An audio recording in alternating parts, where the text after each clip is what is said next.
बिहार में राहुल गांधी तेजस्वी यादव के साथ मिलकर के बिहार के कई जिलों का दौरा कर चुके हैं। वोट अधिकार यात्रा जो कि 17 अगस्त से 1 सितंबर तक चली, इसका उद्देश्य कांग्रेस के बिखरे हुए वोट बैंक को एक बार फिर से एकजुट करना था और विधानसभा चुनाव में एक बार फिर से एनडीए को कड़ी चुनौती देना था। पार्टी चाहती है कि खोई हुई उसकी जमीन फिर से वापस मिल जाए, जो कि एनडीए में जा चुकी है। अब 16 दिन की 1300 किलोमीटर की यात्रा में राहुल ने 23 जिले 67 विधानसभा क्षेत्रों को कवर किया, जिनमें से तमाम इलाकों में अलग अलग समूह के लोग रहते थे। इन इलाकों में अल्पसंख्यक, अनुसूचित जाति, पिछड़ा वर्ग और सवर्ण से उन्होंने संवाद स्थापित किया है। लेकिन इस यात्रा को लेकर के विश्लेषक मानते हैं कि यात्रा के प्रभाव के विश्लेषण को अगर देखें तो महत्वपूर्ण बिंदु ये हैं कि राहुल जिस इलाके से, जहां से परिक्रमा करके यात्रा से निकले हैं, वो आधे से अधिक जमीन एनडीए की थी। यानी एनडीए के इलाके में राहुल गांधी लगातार सेंध लगाने की कोशिश कर रहे थे, लेकिन क्या सेंध लग पाई? इसको लेकर के अलग अलग विश्लेषक कई राय रख रहे हैं। दरअसल इस यात्रा का उद्देश्य तो यही था, इसीलिए रूट ऐसा था कि बिहार के गोलाकार परिक्रमा करते हुए राहुल का उस समाज से संवाद हो जो पिछले कई सालों से राहुल और कांग्रेस पार्टी से दूर होता गया। इस संवाद संदेश के लिए राहुल जिन विधानसभा इलाकों में गए, जहां से गुजरे, वो आधे से ज्यादा एनडीए के अभी भी कब्जे में है। अनुसूचित जाति के लोगों के साथ चौपाल का उद्देश्य यही था, इसीलिए वजीरगंज में अनुसूचित जाति के लोगों के साथ चौपाल। इसके अलावा फुलपरास में पिछड़ा वर्ग के साथ संवाद सभा हुई। अल्पसंख्यकों को साधने की गरज से वो मुंगेर के खानकाह रहमानी तक गए।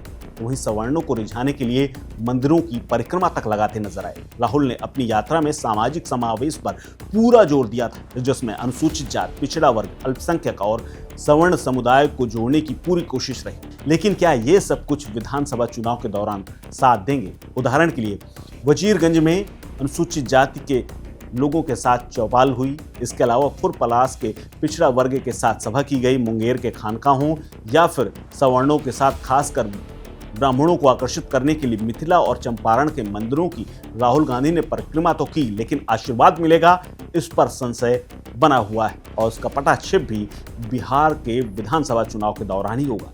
राहुल की जिन 67 विधानसभा क्षेत्रों से गुजर करके यात्रा गई, उनमें से 39, लगभग 58% साल 2020 में विधानसभा चुनाव में एनडीए को जीत मिली थी। ये दर्शाता है कि बिहार में एनडीए की राजनीतिक पकड़ अभी भी मजबूत है, लेकिन एंटी इनकम्बेंसी में कितना इसमें कमजोरी आई है और राहुल की इस यात्रा से क्या लाभ होगा, इसको लेकर के विशेष रूप से भाजपा और जदयू के गठबंधन पूरी तरह से आश्वस्त हैं कि उन्हें कोई नुकसान नहीं होगा।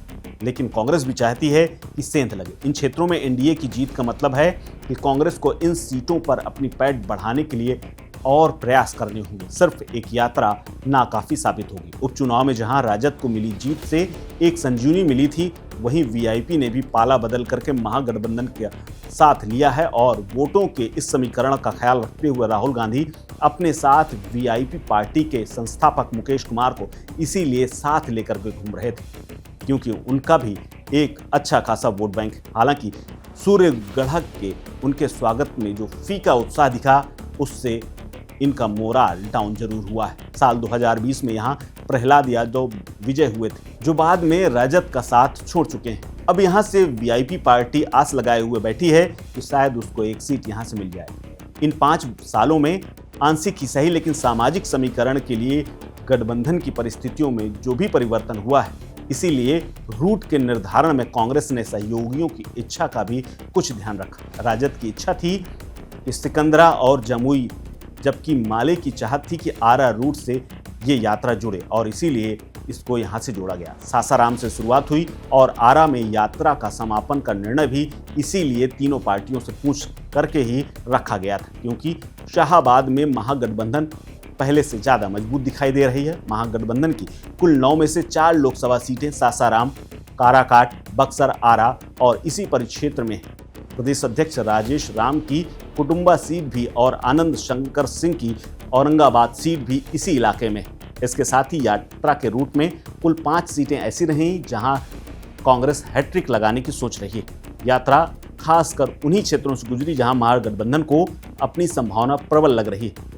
उनमें पिछली बार 113 मतों से हारी गई बरबीघा की सीट भी है, जिसके साथ पहले मुख्यमंत्री डॉक्टर श्री कृष्ण सिंह का राजनीतिक इतिहास भी जुड़ा हुआ है। और कांग्रेस समेत पूरे महागठबंधन को इस बात की उम्मीद है कि यहां से एक बार फिर से महागठबंधन की नई शुरुआत होगी और एक बार फिर से पुराना समीकरण बदलेगा। लेकिन इस यात्रा के बाद आज की जो रैली हुई वो भी ऐतिहासिक है और देखना होगा कि राहुल गांधी और तेजस्वी जो वोट चोर और वोट चोरी का एजेंडा लेकर के निकले थे वो कितना कामयाब हुआ। इसका परिणाम विधानसभा चुनाव के बाद आएगा। इस खबर में फिलहाल इतना ही। अपडेट्स के लिए बने रहिए वन इंडिया हिंदी के साथ। नमस्कार। Subscribe to One India and never miss an update. Download the One India app now.